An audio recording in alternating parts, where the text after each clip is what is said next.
MPs have gathered to react to the news coming out of Ottawa today. We put the Morneau discussion towards the end, featuring Trudeau as the ultimate cliche machine, so you'll be happy about that. Other issues will be off the top. Marco Mendicino is the Liberal Parliamentary Secretary and Morneau apologist, which sort of goes with the party affiliation these days. Michelle Rempel is the Conservative immigration critic, and Rachel Blaney is the NDP seniors critic. Welcome to you all. See you.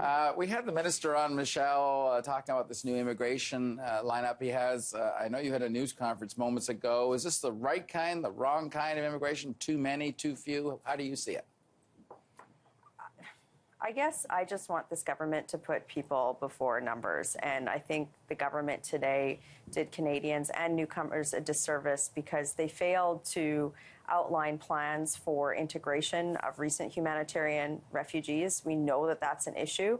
I'm talking about things like language training services.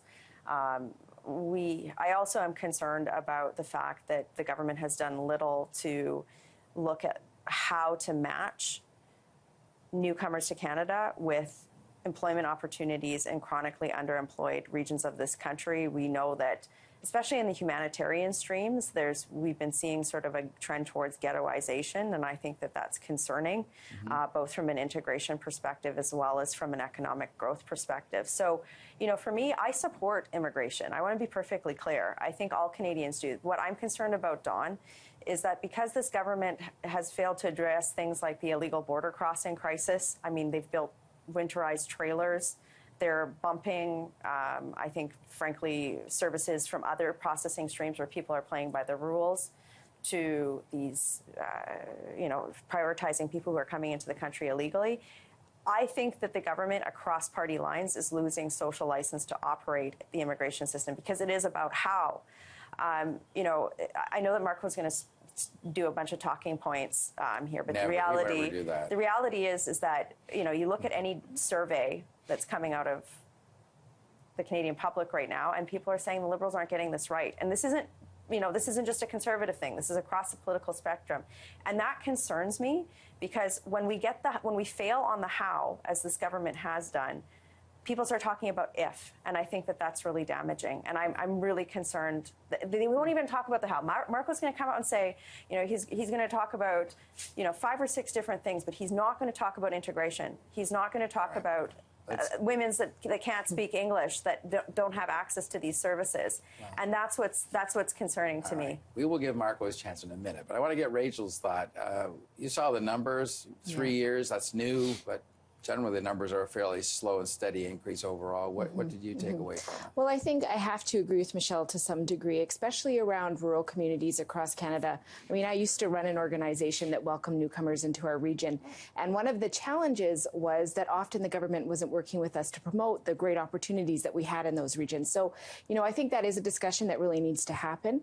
I think we know that immigration is important for this country. We need to take steps towards it.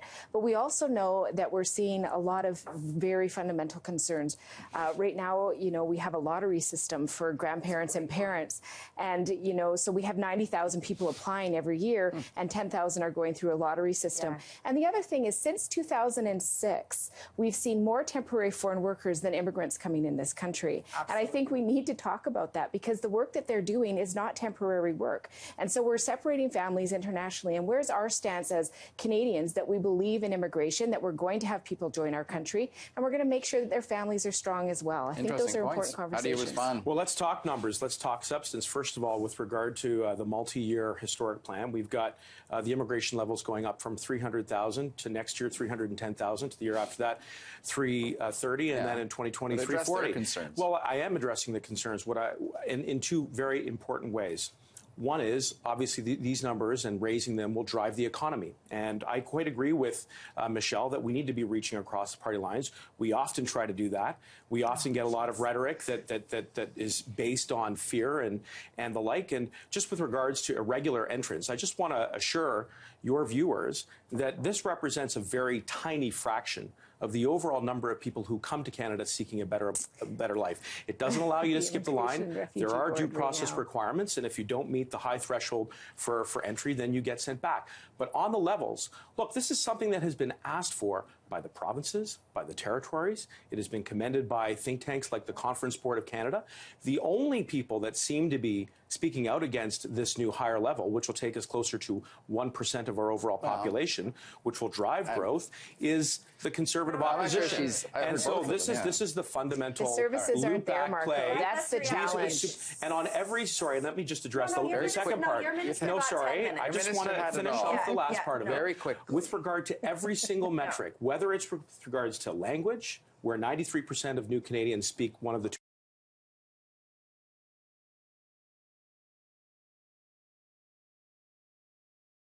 official languages, or training, or with regard to those labor shortages, we are doing far better. We are doing far better than the Conservative opposition ever did. So I actually agree with actually all of your comments, Rachel.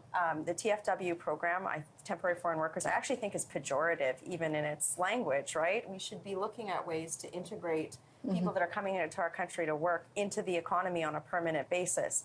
And you're absolutely right. Why are we focusing on this program and not on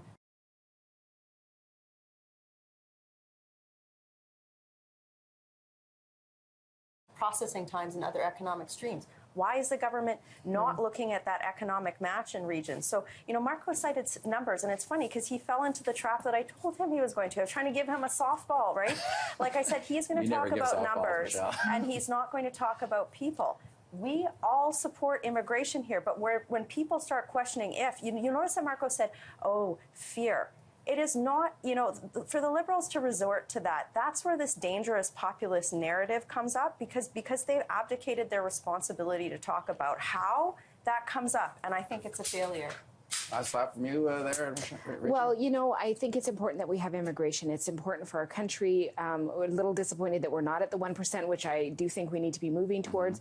And I think we also have to look at some of those services in terms of the Immigration and Refugee Board right now, where they have a huge backlog, and it's about 1,400 people added to that list every single month. So, it's also about talking about the issues that are big challenges in our country and how they're going to be addressed. We're not hearing that. Okay. Here are the facts on backlogs. We're not hearing that. On backlogs, sorry, please, if I could just be, if I could, panel will be on this. Look, let's have a civilized discussion about this, okay? The facts are as follows.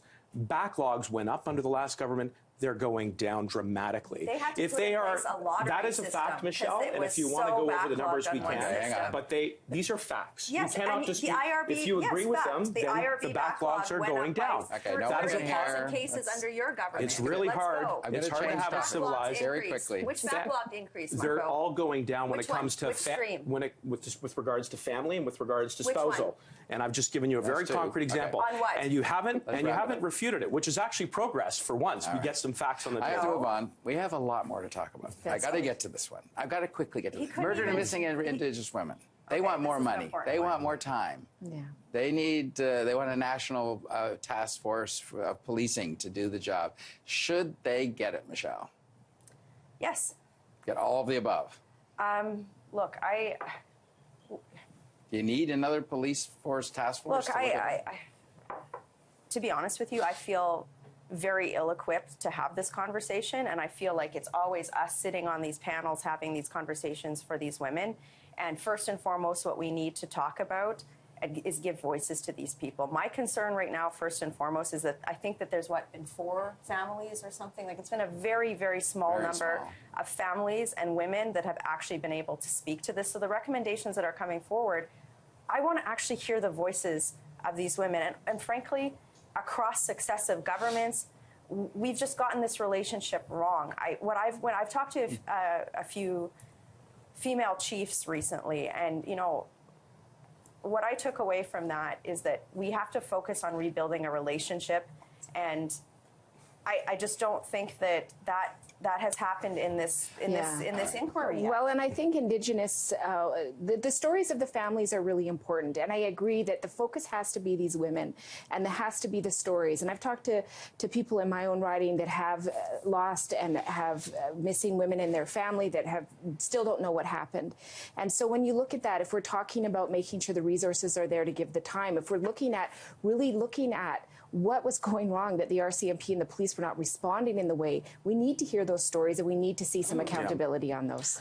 I couldn't agree more. We do have to give voice to all of the victims who have been the focus of this inquiry. It's difficult and challenging work. We should thank all of the commissioners for their work and for the interim report. With regards to the recommendation you mentioned, I think it needs to be studied very closely, but we're taking concrete action. We've invested $2.3 billion over 5 years, where we're actually, well, I'm sorry, but these are actual statistical facts. I know, but which the realities matter. of the stories all together, simply then guffawing at continues to them show. doesn't actually advance the debate. Money But isn't what's the happening matter is, here. It's what's actually results, happening and is, results can't we're connections reducing with water actual advisories, families. number one.